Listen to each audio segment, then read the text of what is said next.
Welcome to the Ian Bousfield Experience. I'm glad you're here. This series of podcasts are just things that come up in my mind when I'm thinking about playing, when I'm thinking about teaching, and general thoughts about music. There are some things here that I hope you'll find really useful. And don't forget, if you've got any comments or if there's anything you want to discuss further, go to ianbousfield.com.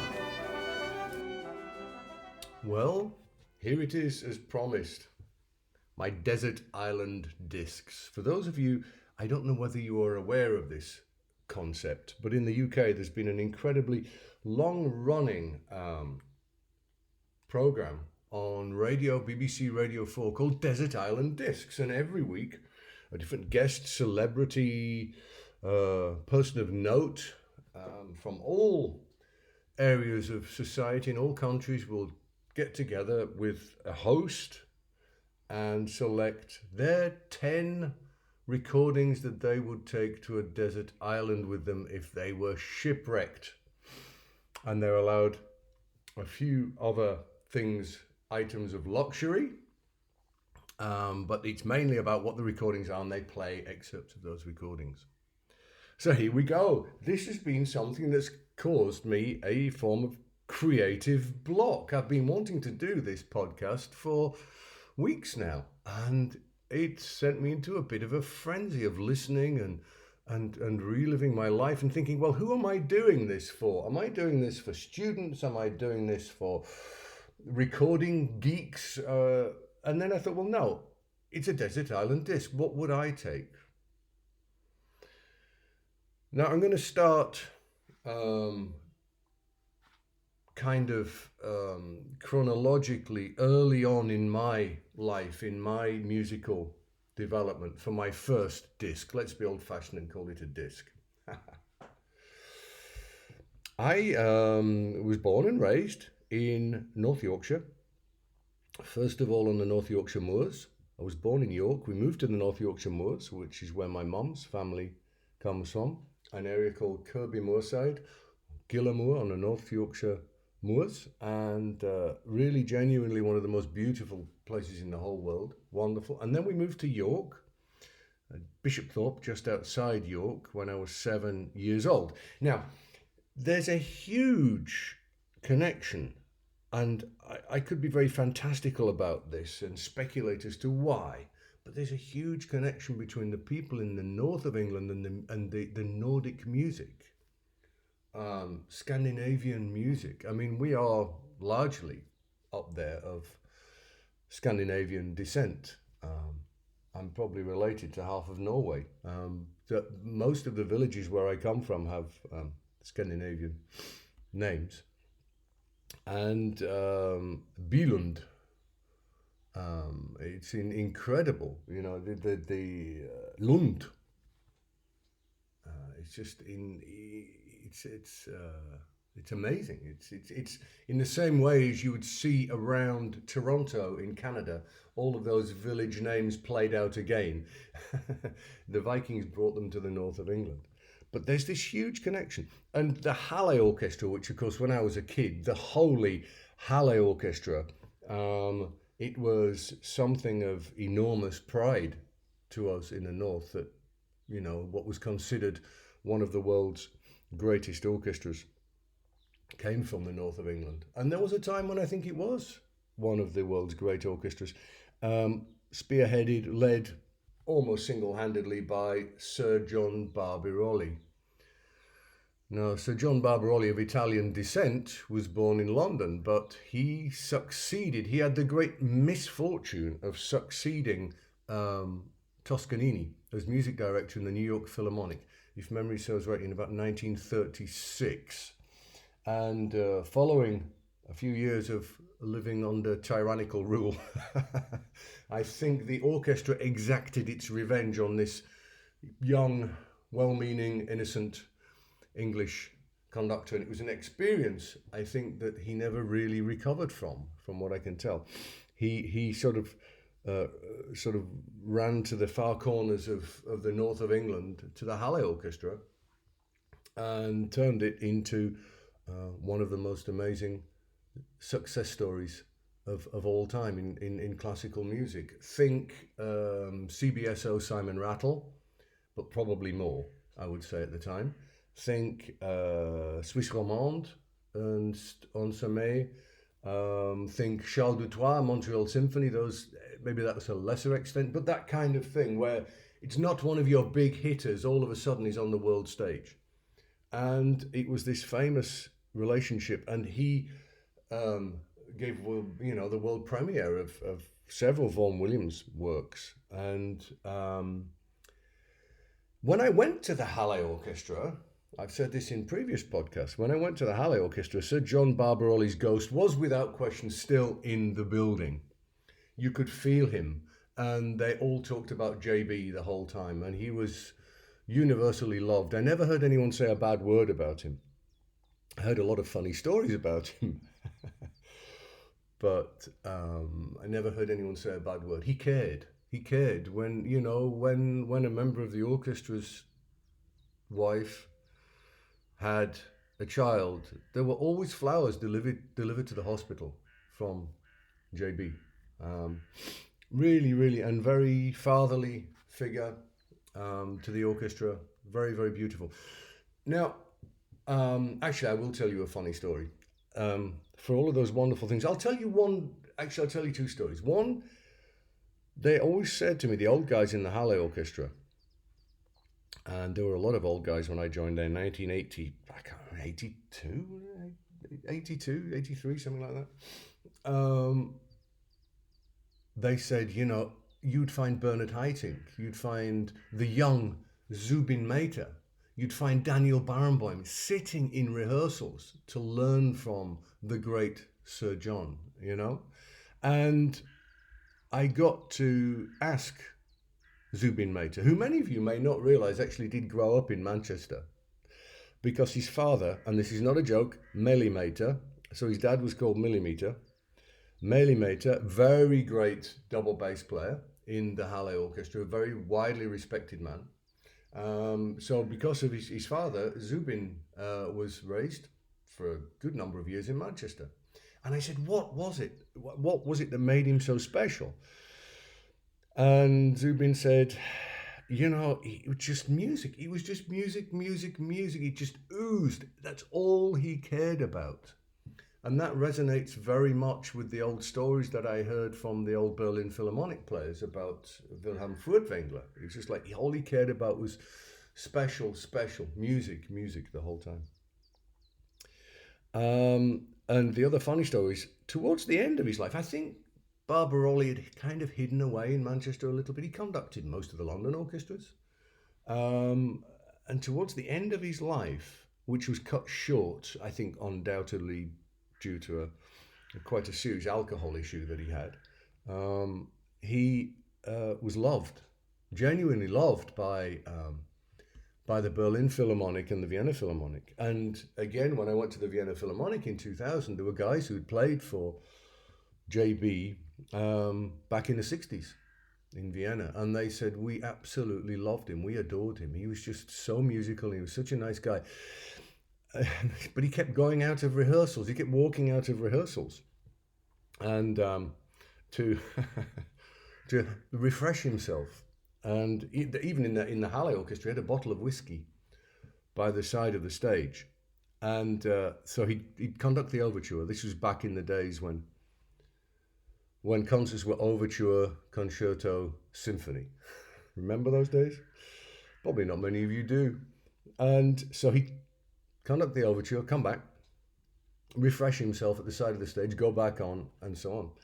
And now the trombone section, back in those days, there wasn't that much money floating around in the post-war days. So the trombone section realized that there was a bottle of whiskey on the side of the stage. Very often it'd be, a Mozart overture, they weren't in, so they'd get there early, have a glass of whiskey, and then go on stage. And JB cottoned on to this.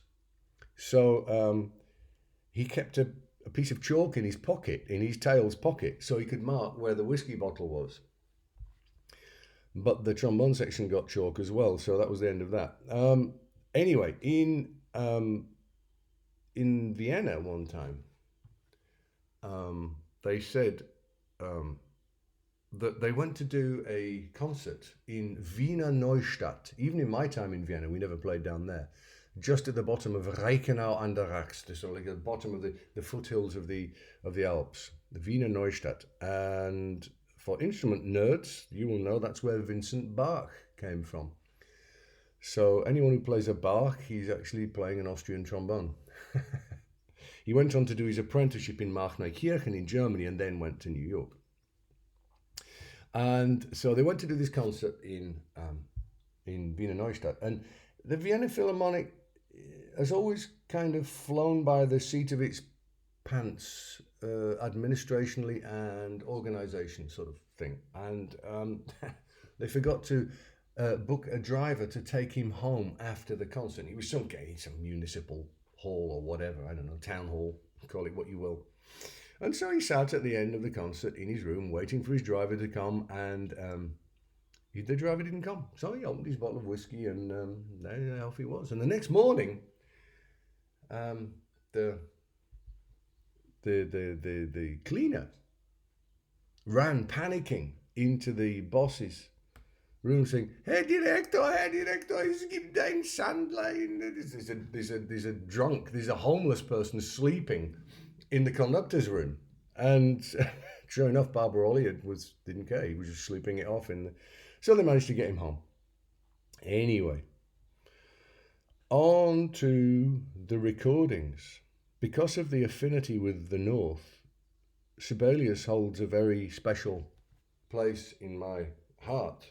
And particularly the recordings that were done in Manchester by Barbaroli is kind of like a soundtrack to my youth. It's almost, I think, to the people in the North, you either get them feeling patriotic with the Enigma Variations or Sibelius 2. And they're not totally interchangeable, but close. And I haven't gone for Sibelius 2, but my first 2 discs are both Sibelius symphonies. When people say, oh, it's probably impossible to say, but what's your favourite piece? And it's quite easy for me. It's Sibelius' 6th Symphony. I don't know why. It speaks to me. It does something to me. It speaks to my heart. It speaks to my soul. It's the warmth of the North. There's something about the warmth through the cold and the reserved festivities. And I got to know this piece extremely well by playing it a lot with Sir Colin Davis, wonderful man. And about the recording 1990, I had to decide between the London Symphony recording 1992 and the Halle Orchestra 1955 it is, with Barbaroli. And so I've listened to them both, and I've discovered that the recordings are interchangeable. I've discovered that Colin was very heavily influenced by John. It's not a surprise, is it? Barbaroli knew Sibelius, and I think what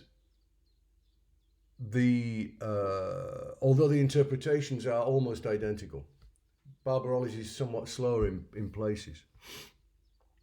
I think the slight technical flaws of the Halle Orchestra recording mean that I would go to the 1992 London Symphony recording. And also that London Symphony recording has become the soundtrack of many an evening in my life. So that's why I'm going for that. The second disc is with the Halle Orchestra, and it is Sibelius' 7th Symphony, 1966 recording, I think it is. You know, I once sat through, because despite having a very difficult relationship with Niklaus Harnoncourt, as in he couldn't conduct, and I had a big problem with that, because, it's like you only had one job and, you can't conduct. It's like saying, oh, so-and-so, he's a wonderful musician. He can't play the trombone at all. I mean, we'd never get away with, would we? No, he can't play the trombone, obviously, but he's a great musician. Um, and that was the case with Hanako. I learned something in every rehearsal from him. Absolutely. I probably quote him with either by acknowledging it or not in every lesson that I give. A remarkable, remarkable musician, researcher, incredible. And the reason I'm talking about him and throwing us off the track of Barbaroli and Sibelius 7 is, despite having a reservations about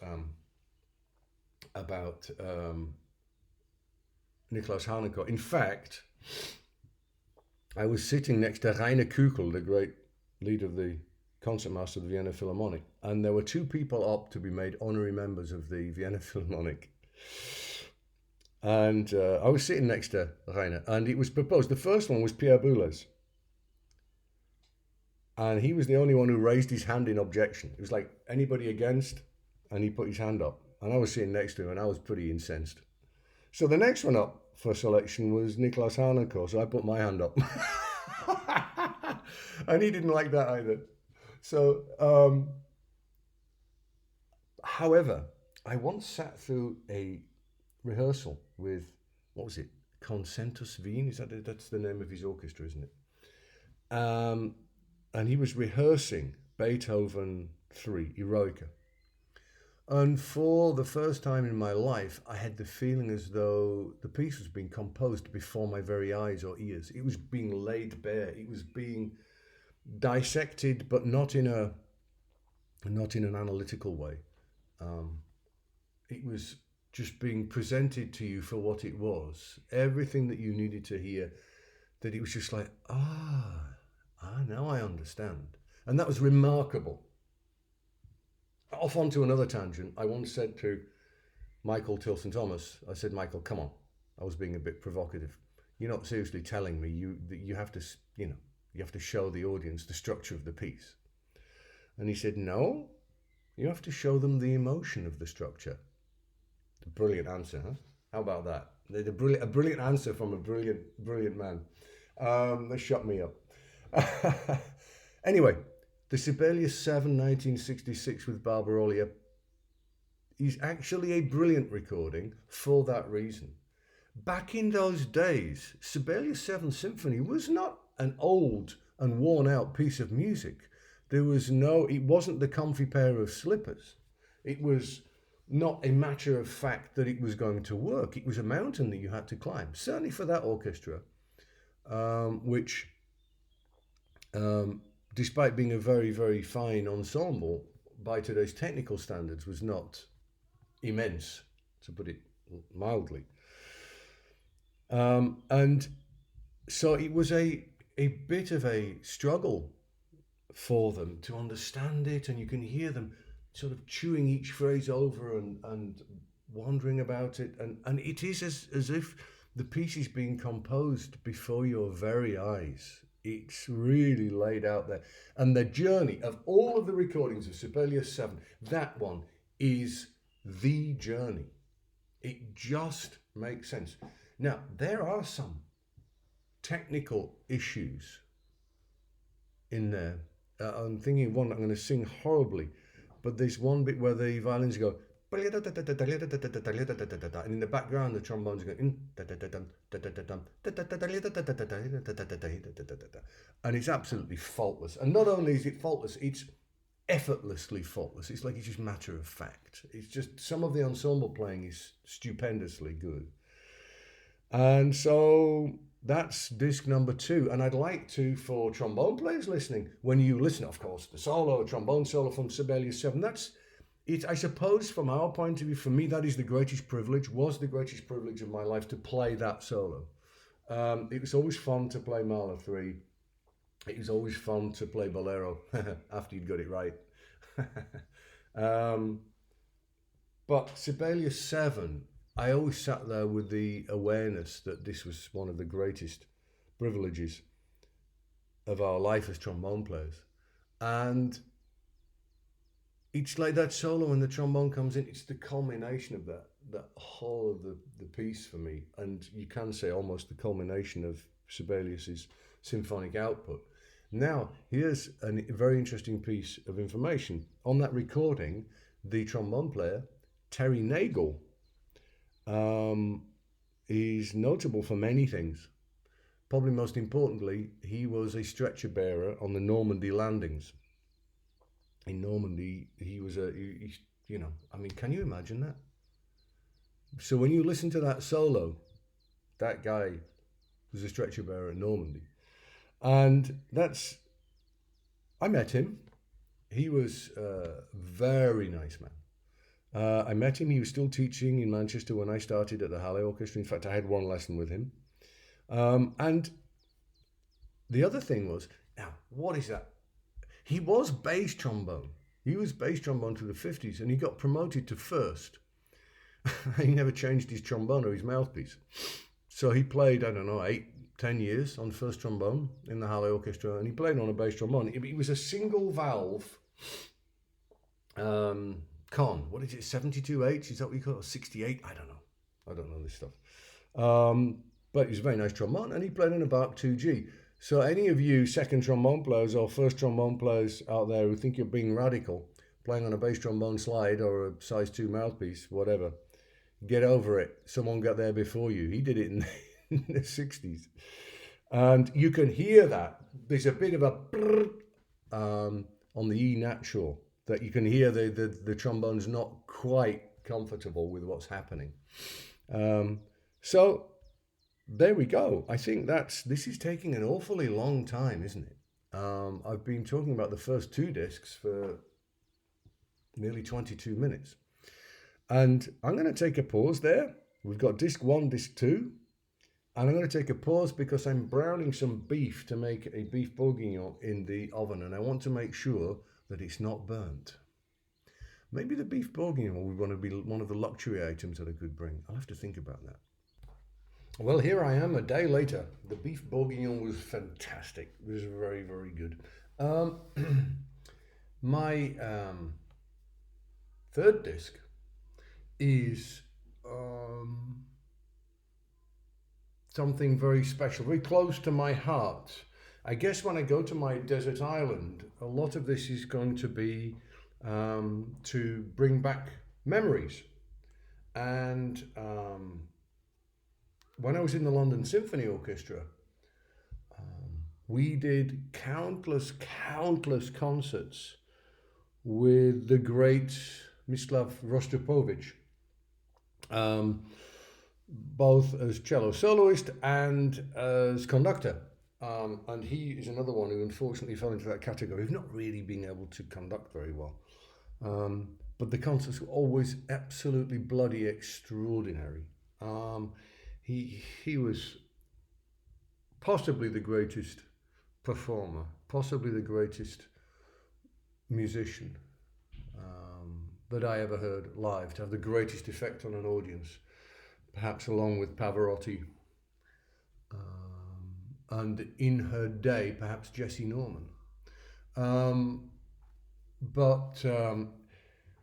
I mean, don't know where to start. What a special human being he was.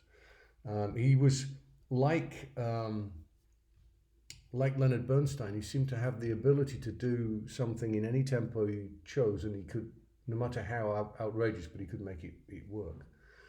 And so I've chosen the Dvorak cello concerto, and for me the recording wouldn't be so important which one it was. He recorded it lots of times, but I've picked one out here with the London Philharmonic and Giulini, quite an old one.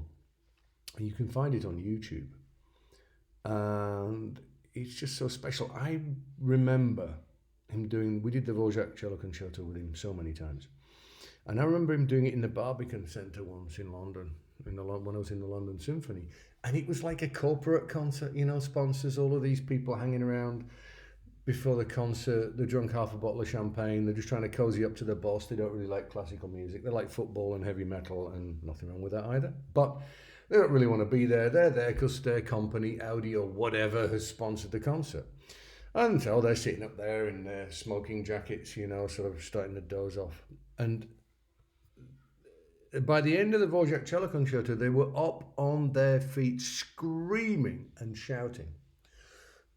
Now, for American listeners, I know that kind of happens in in America anyway. It seems to be what you're supposed to do. In Europe, it's not always like that. You know, I was thinking in America, it looks like there's a mass outbreak of hemorrhoids because you get 2,000 people standing up no matter what happened in the concert.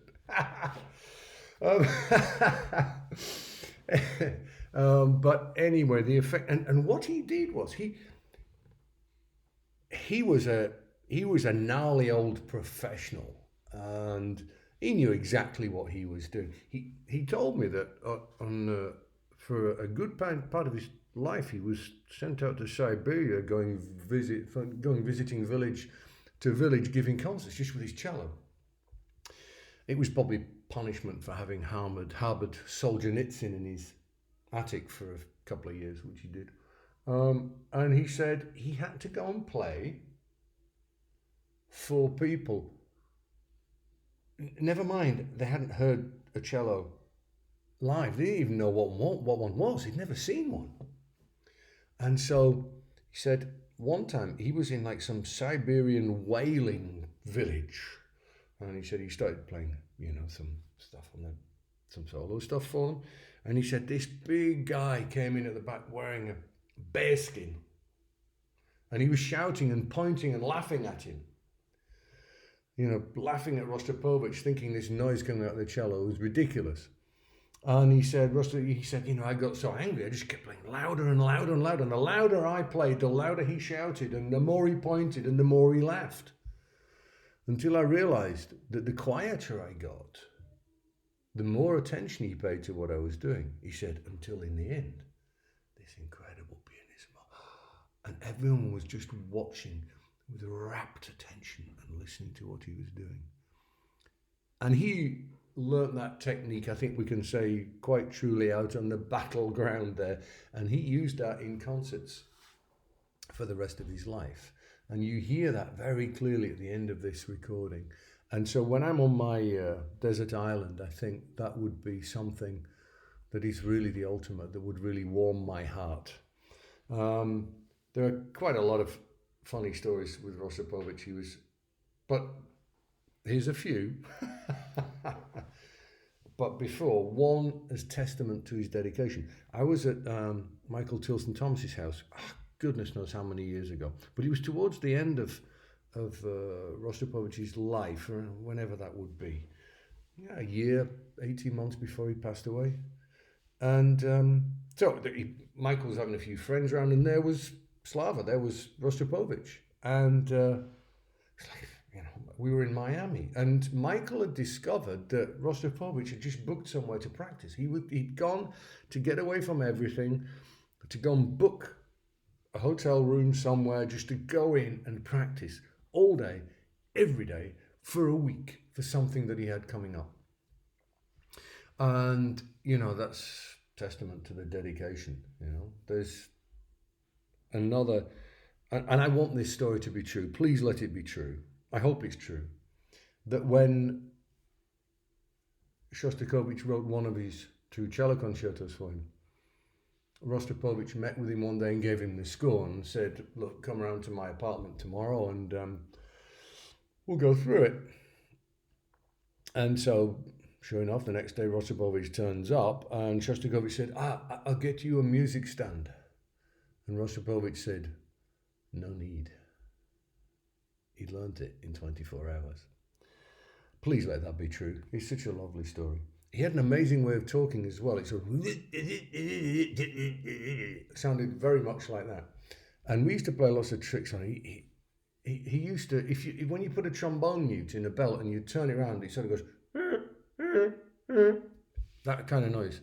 And we used to do it in rests, and he always used to shout at the horns for coming in wrong.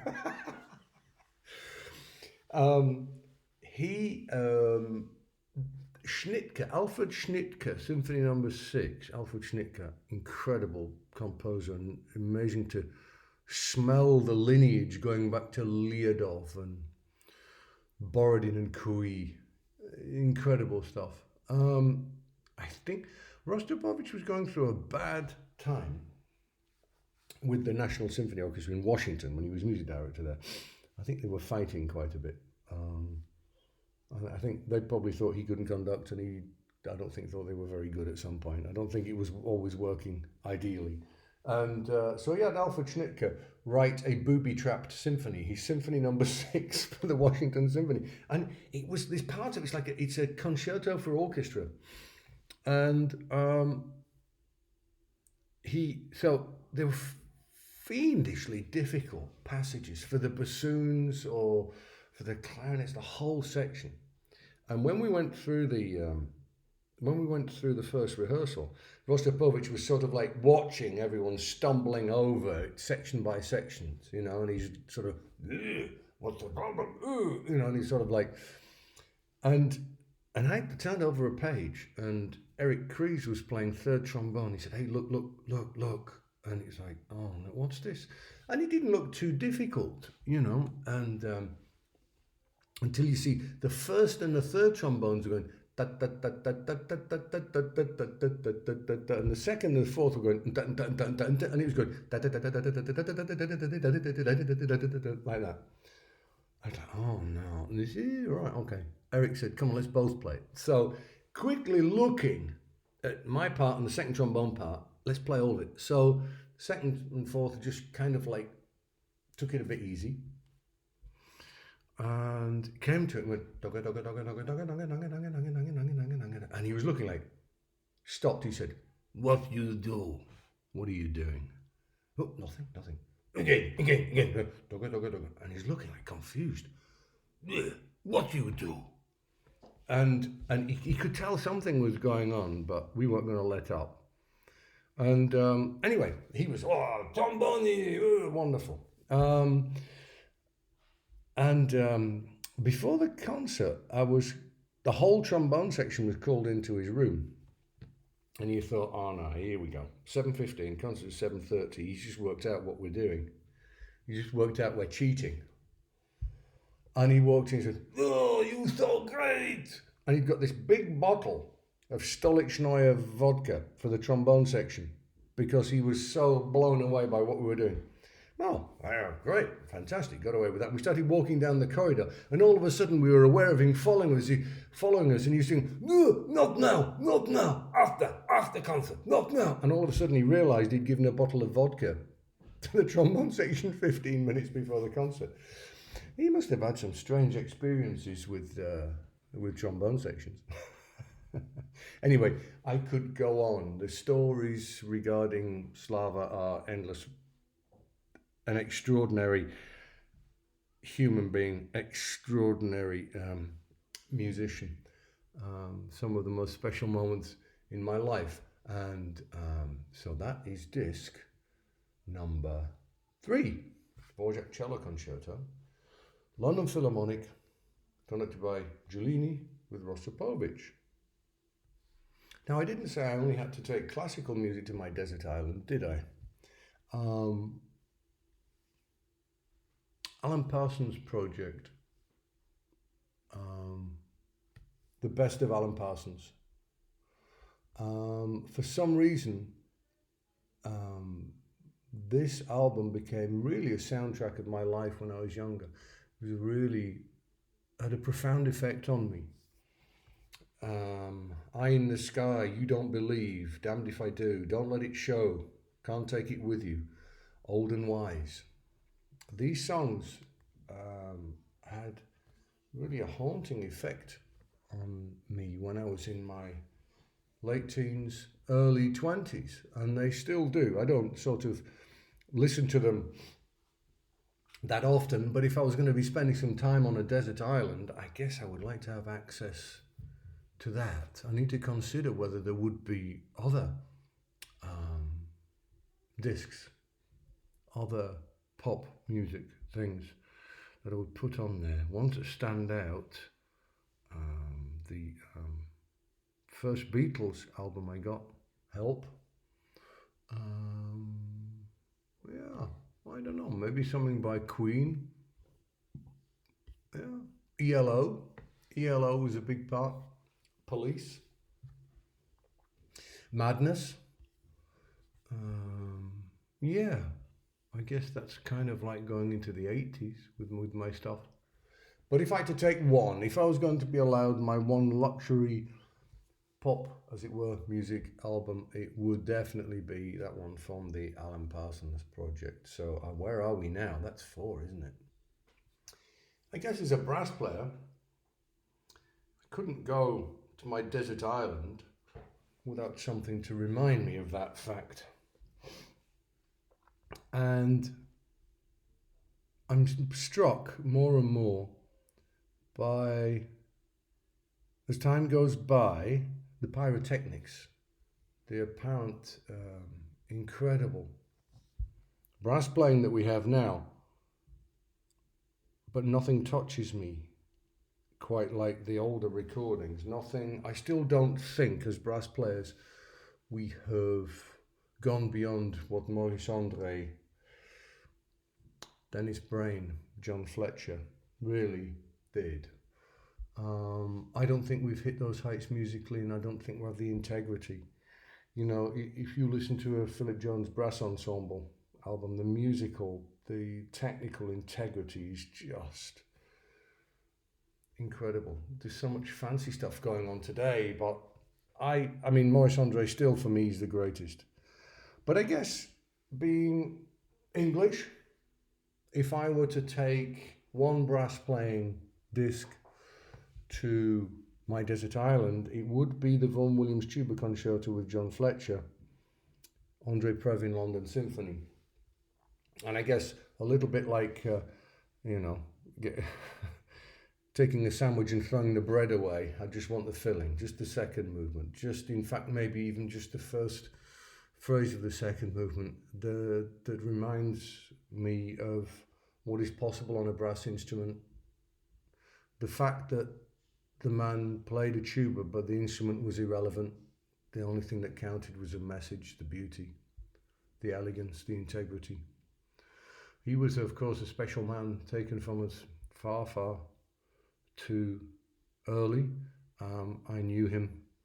I met him in my youth, and he was very, very nice to me. Of course, devastatingly intelligent. Go figure. Incredible sense of humour. I'm just trying to laugh about what to say now. He was very, very many talented performer, and he, like I say, for all that we think we can do now, I don't think we've ever reached those heights again. And I think the beauty of that Vaughan Williams Tuba Concerto, it's like bottling what it is to be English, to be British. It's like the pure essence, and he encapsulates that beautifully. Because despite having now approaching 20 years outside of living in England, there's part of me, unfortunately, that will forever be English. I'm not sure how proud of it I am right now, but that will definitely on my desert island remind me of the England that I think we all love. So there we are. Only 5 done, and we're 40 minutes in. I guess this is my Desert Island Discs part 1, part 2 to follow. I'm already working on it. Now, on the BBC version of this, you're allowed some luxury items, as I said, and a book.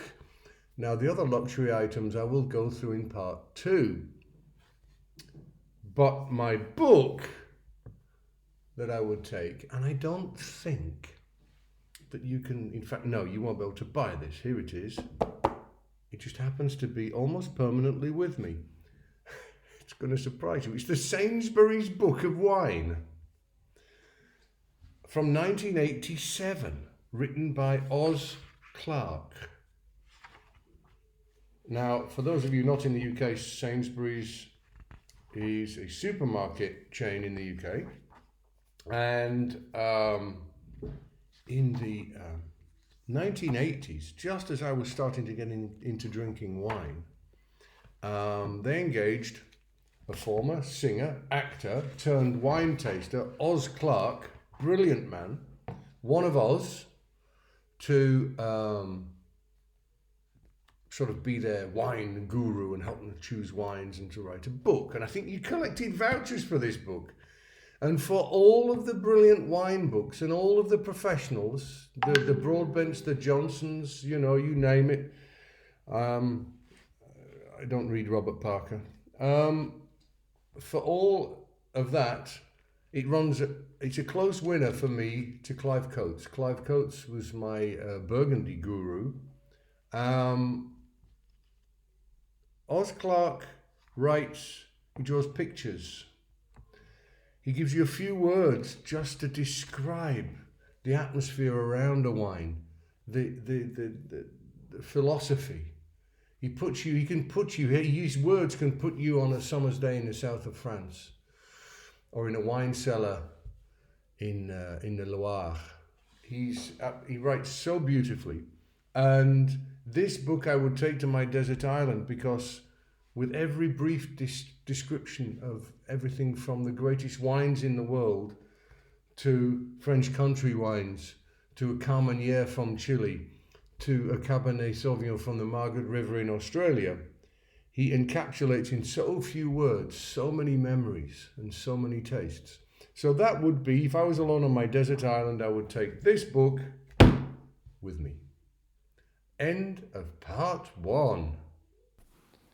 So there you go. I hope you enjoyed that. If there are any issues that you found particularly interesting, don't forget to contact me, and always go to ianbousfield.com for lots more interesting stuff.